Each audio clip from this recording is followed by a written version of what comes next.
وَأَمَّا الَّذِينَ آمَنُوا وَعَمِلُوا الصَّالِحَاتِ فَيُوَفِّيهِمْ أُجُورَهُمْ وَاللَّهُ لَا يُحِبُّ الظَّالِمِينَ۔ اور جو ایمان لائے اور عمل نیک کرتے رہے ان کو اللہ پورا پورا صلہ دے گا، اور اللہ ظالموں کو دوست نہیں رکھتا۔ ذَلِكَ نَتْلُوهُ عَلَيْكَ مِنَ الْآيَاتِ وَالذِّكْرِ الْحَكِيمِ۔ اے محمد صلی اللہ علیہ وآلہ وسلم، ہم تم کو اللہ کی آیتیں اور حکمت بھری نصیحتیں پڑھ پڑھ کر سناتے ہیں۔ إِنَّ مَثَلَ عِيسَىٰ عِندَ اللَّهِ كَمَثَلِ آدَمَ خَلَقَهُ مِن تُرَابٍ ثُمَّ قَالَ لَهُ كُن فَيَكُونُ۔ عیسیٰ کا حال اللہ کے نزدیک آدم کا سا ہے کہ اس نے پہلے مٹی سے ان کا قالب بنایا، پھر فرمایا کہ انسان ہو جا تو وہ انسان ہو گئے۔ الحق من ربك فلا تكن من الممترين۔ یہ بات تمہارے پروردگار کی طرف سے حق ہے تو تم ہرگز شک کرنے والوں میں نہ ہونا۔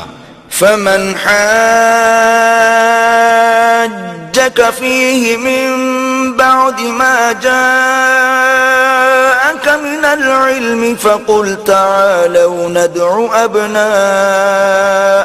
وأبناءكم ونساءنا ونساءكم وأنفسنا وأنفسكم ثم نبتهل فنجعل لعنة الله على الكاذبين۔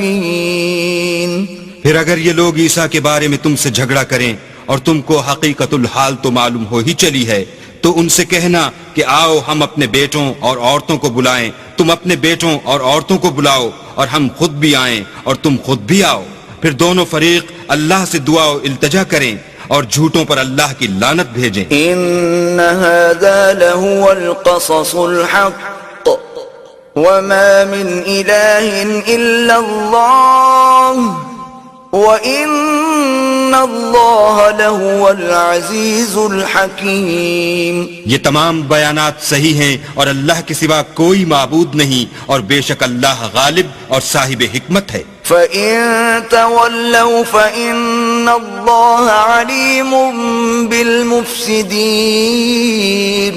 تو اگر یہ لوگ پھر جائیں تو اللہ مفسدوں کو خوب جانتا ہے۔